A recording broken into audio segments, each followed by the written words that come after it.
Pertama-tama, dalil kurban hukumnya tidak lebih daripada sunnah muakkadah.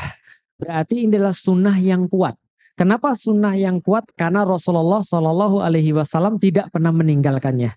Berarti kurban ini kita niatkan. Kalau misalnya Bapak Ibu berkurban, Rasul nggak pernah ninggalin ini, maka saya juga mau untuk mengikuti Rasulullah sebagai pendekatan kepada Allah Subhanahu wa Ta'ala.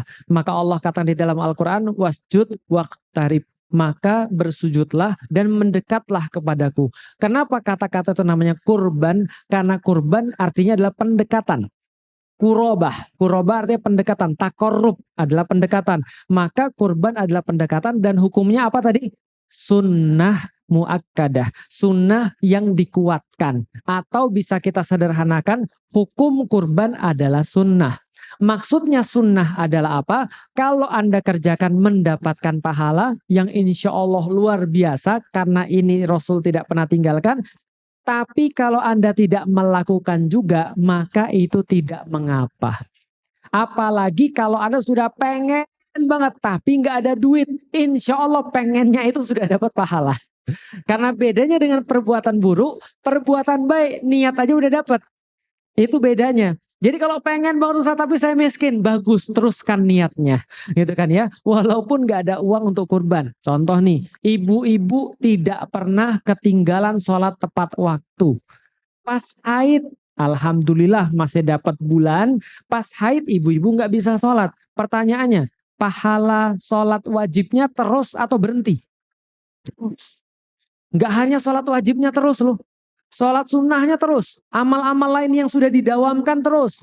Ibu-ibu baca Quran setiap subuh, pas kemudian pas haid, ibu-ibu nggak bisa pegang mushaf, nggak bisa baca Quran. Pahalanya terus. Kenapa? Karena dapat bulan tuh takdir. Takdir itu Allah nggak akan tanya, tapi pahalanya Allah terusin. Karena bukan maunya ibu dapat bulan. Yang ngasih itu siapa? Allah.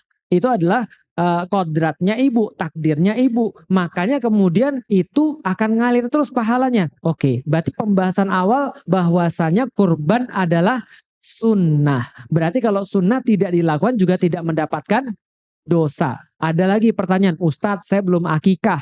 Katanya belum akikah nggak boleh kurban. Kata siapa? Gitu kan, paham nggak sih maksudnya? Kenapa kata siapa? Karena akikah hukumnya juga sunnah, bukan wajib, gitu kan ya. Sedangkan kurban juga hukumnya sunnah, bukan wajib. Jangan ditabrak-tabrakin. Tapi kan Ustaz ada dalilnya, kalau belum diakikah berarti belum ditebus, gitu kan ya, di hadapan Allah. Iya itulah makanya hukumnya sunnah, gitu maksudnya, bukan wajib. Dalil itu justru mengatakan bahwa ini hukumnya sunnah. Berarti kalau ibu belum diakikahkan, apakah boleh kurban? Boleh. Yang mana dulu saya harus diutamakan? Saya mengakikahkan diri sendiri atau saya kurban? Kurban. Kurban. Kenapa? Karena akikah itu sunnah bagi bapak ibu daripada kita. Bukan bagi kita. Jadi gini, seruan untuk akikah itu pada orang tua. Jelas sampai di sini? Bukan bagi kita. Bagi kita itu kurban, tapi akikah untuk bapak ibu sekalian. Boleh nggak saya Ustadz ngasih uang buat bapak ibu saya supaya bapak ibu saya bisa mengakikahkan saya? Boleh, nggak ada masalah. Jelas sampai di sini? Jadi ingat ya, berarti kalau mau kurban, kurban aja. Nah pertanyaannya berikutnya, katanya ada dalil bahwasanya kurban itu satu untuk semua, walaupun itu kambing. Jawabannya benar. Jawabannya benar, karena Rasulullah Shallallahu Alaihi Wasallam ketika menyembelih kurban mengatakan bahwa ini dari Muhammad dan keluarganya. Kemudian menyembelih gibas, kambing yang berwarna putih, gitu kan ya. Tapi secara hukum fikih satu kurban kambing untuk satu orang. Logikanya gimana Ustadz? Logikanya satu kepala keluarga yang kurban, semua keluarga dapat pahala. Paham sampai di sini? Tapi jangan dijadikan dalil bahwa kambing bisa untuk bertujuh. Jelas. Itu beda hukumnya. Itu beda dalilnya. Satu orang kurban dapat pahala. Kemarin ada yang nanya, Ustadz kalau saya kurban untuk bapak saya boleh nggak? Boleh. Cuman saya perlu kasih tahu Anda kurban saja, Anda nyembelih kurban ini dari Felix Xiao, maka seluruh keluarganya dapat. Ibu-ibu kurban, bapaknya yang sudah wafat misalnya dapat, ibunya dapat, semuanya dapat. Kenapa? Amal anak soleh ngalir ke orang tuanya. Jadi kalau kita bahkan kita nggak mention aja itu Allah sudah pasti ngasih. Pasti. Kalau kita mention boleh nggak? Bagus, gitu kan ya, nggak apa-apa. Jadi kita harus tahu hukum dan kita harus tahu keinginan. Contoh, bapak saya setiap tahun kurban. Bapak saya setiap tahun kurban, tapi bukan kurban. Tiap tahun pasti nelpon, Lik, jadi tahun ini berapa Lik, sepertujuh sapi berapa? Saya selalu ngabarin bapak saya. Terus bapak saya bilang, oke, ini papi kasih ya untuk 2/7 bagian. Saya bilang sama bapak saya, tapi papi sudah tahu kan? Iya, bapak sudah tahu. Kenapa? Saya ngasih tahu bapak saya, dia tidak bisa kurban.